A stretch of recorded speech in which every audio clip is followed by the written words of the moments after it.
What is up, everybody? I'm back with another video, and today I'm recapping the new episode of Real Housewives of Atlanta. That's episode 13 of season 15. Let's get right into it. So we start the episode with Christmas music. So it was Christmas time at the time they were recording this. I'm so jealous. I can't wait for Christmas. So we see a rundown of all the girls spending time with their families. Sonia with Ross and their child, Todd and Kandi. Marlo is with the nephews doing their annual photo shoot. And they even suggest that they're ready to meet Scott Lee. But she says, that is way too soon. Okay, but the first official scene is Sanya, and her sister is wrapping some gifts under the tree. Sanya joins her to talk about the Portugal trip, but then they start to talk about their dynamic. And poor Sanya had a very bad breakdown very quickly. She starts to cry, and her sister is talking about her boundaries. You know, she is now a mother, a wife. She has different priorities and different responsibilities than to just be Sonya's assistant, and that's really fair. But since she can't be there to help Sonia anymore, I think she's going to have to move out. That is definitely the best thing for her and for Sonia. But they hug it out because they really do love each other. Moving along, Kandi goes to a restaurant. And guess who arrives, y'all? None other than Miss Cynthia Bailey. They gave her such an entrance, as she should. So this makes me feel a little bit better about that other appearance that they cut out a while ago, because this was totally worth it. I love how they introduced her, the little rundown that they gave. Kandi is excited to see her because Cynthia's not in Atlanta that much anymore. She spends more time in LA. And Cynthia opens up about her marriage and how it failed. And you can see that it still hurts her that it didn't work out. But she's getting better. Then they talk about an event that Kandi's having. Y'all, she's having a bedroom Kandi party. Ugh. Anyway, Kandi tells Cynthia she has been fighting with all of the girls this season except for Kenya. Kandi then tells Cynthia about the Drew situation. So Kandi tells Cynthia that she's doing a movie where a couple is doing a hall pass, and then the girl who is being played by Drew gets into a secret relationship with the woman. I mean, I didn't expect anything else from a Kandi production. But since they were talking about the movie back in Portugal, they were asking each other like naughty questions, like, have you guys done this? Have you guys done that? And I guess kissing came up, and when they questioned Drew about kissing Latoya, that's when Drew started to say, no, I did not. We already know this, but Kandi's just telling Cynthia. And she says that, also, Kandi called Cynthia that night to, I guess, corroborate that it did actually happen. Again, I think it's really creepy that Kandi is so fixated on proving that Drew kissed someone. Like, just let it go. But it was definitely awesome to see Cynthia.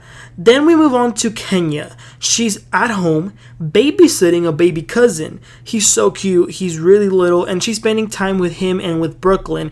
And seeing Brooklyn and the baby boy interacting just fills her heart on wanting to have another child. Brooklyn even says, I'm a big sister now. And Kenya says that she really is considering having another baby, but she is 53, so that puts things in perspective. But I love seeing how lovely she is with the children. Then we move along to Drew.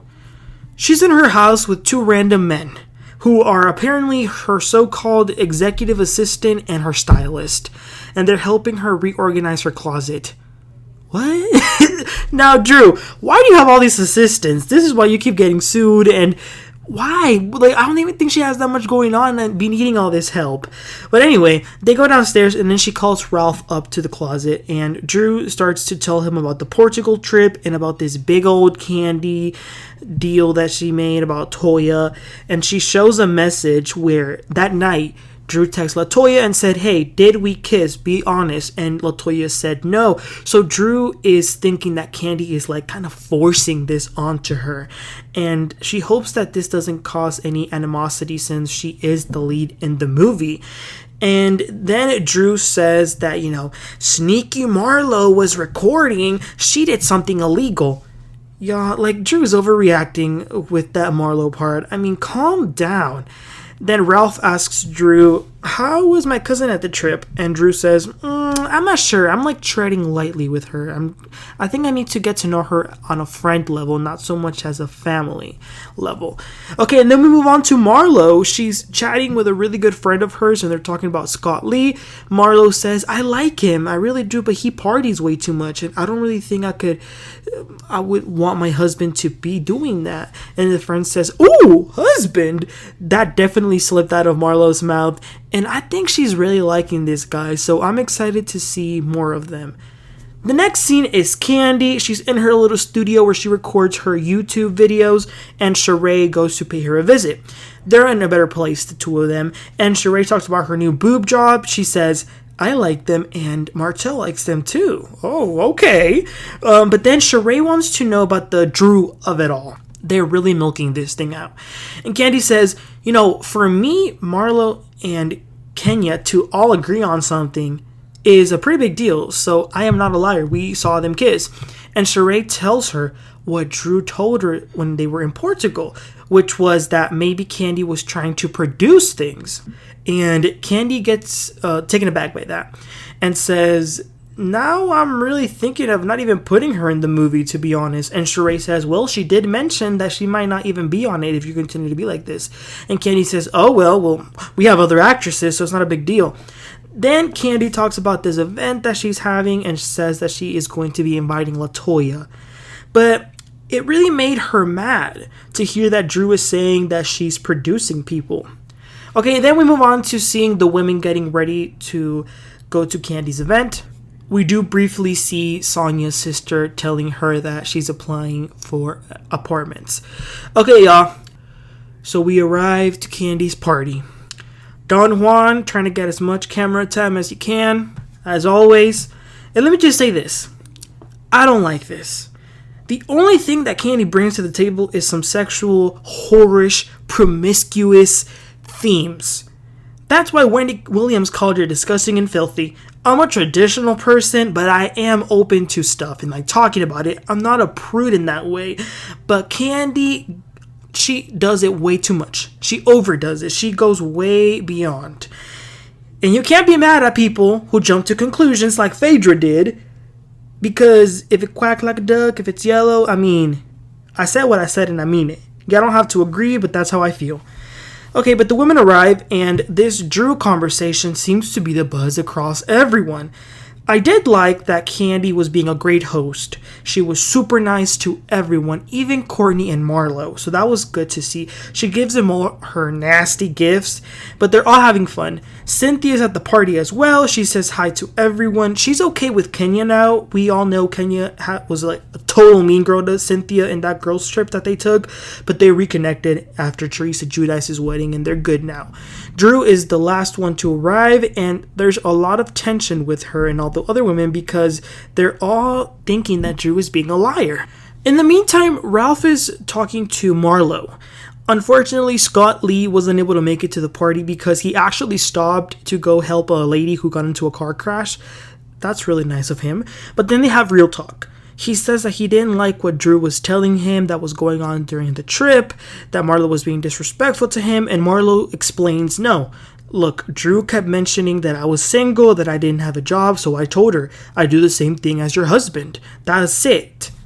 And Marlo says that she likes him and she's not going to disrespect him. So that was good. Then Latoya enters the building. Latoya is saying hi to everyone, and then she tells Kandi that she's upset with her. And Kandi says, what? You're upset with me? And Latoya says, because I wasn't there in Portugal to defend myself and y'all were talking about me. So Kandi takes Latoya and Drew into a little room for them to chat separately. And I will say, for Drew to be going so hard, trying to say that she didn't kiss Latoya, what's the first thing that she does? She goes and sits on Latoya's lap. Come on now. Really? So then Kandi calls Marlo in because she is part of the conversation. Marlo is hilarious, y'all. She came into that little room twerking. Even Kandi laughed.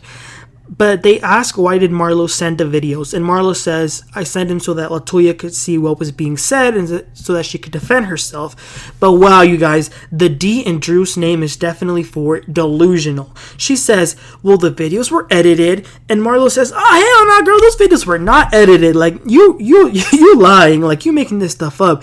And as soon as Drew was about to get into her melodramatic scenes, Marlo says, I'm leaving. And then she says, and scene. And then she runs out of the room like so quickly. It was hilarious. And that just proved that Marlo is holding on to that peach real hard, because the fact that she is having so much comedic relief, taking things lightly, and still causing a lot of drama, I mean, she's not going anywhere anytime soon, I'll tell y'all that much. But now it's just the three of them, Kandi, Latoya, and Drew. And Kandi says, y'all can kiss whoever y'all want. That's not what I care about. Just don't make me out to be a liar and say that I produce things. So they are going nowhere with this conversation, so they just agree to disagree. Kandi is over it. But here's the interesting thing. The ending, which was not an actual scene of the episode, it was during the confessionals. Drew in her confessional said that Kandi is, Drew is gonna die on this hill. She's saying that she did not kiss Latoya and she's holding on to that. But then she tells the producers to go back and check the after show footage of season 12 and to see what Kandi said. And they do just that. And it turns out that in that after show, Kandi and Latoya were in the show. And Latoya said, no, we did not kiss. And Kandi says, oh, I thought y'all did, but I guess I was wrong. So Kandi admits that she was wrong. So that's interesting. But that's how the episode ended. This episode was pretty boring, pretty stale. I mean, this thing, like I said, they're really milking it. I'm over it. This was definitely a filler episode, and it looks like next week is going to be a filler episode as well. So I hope we can skip to the reunion pretty soon. But yeah, you guys, let me know, what are your thoughts in the comment section. Do you agree that they're taking this way out of proportion? They're making this into such a big deal when it should not. Let me know what were your thoughts about Drew and Kandi, about what she said at the ending, and anything else you want to tell me. Even if you disagree with me, that's fine. Let me know. Please don't forget to like and subscribe, and I'll catch y'all next time. Y'all have a great one. Bye.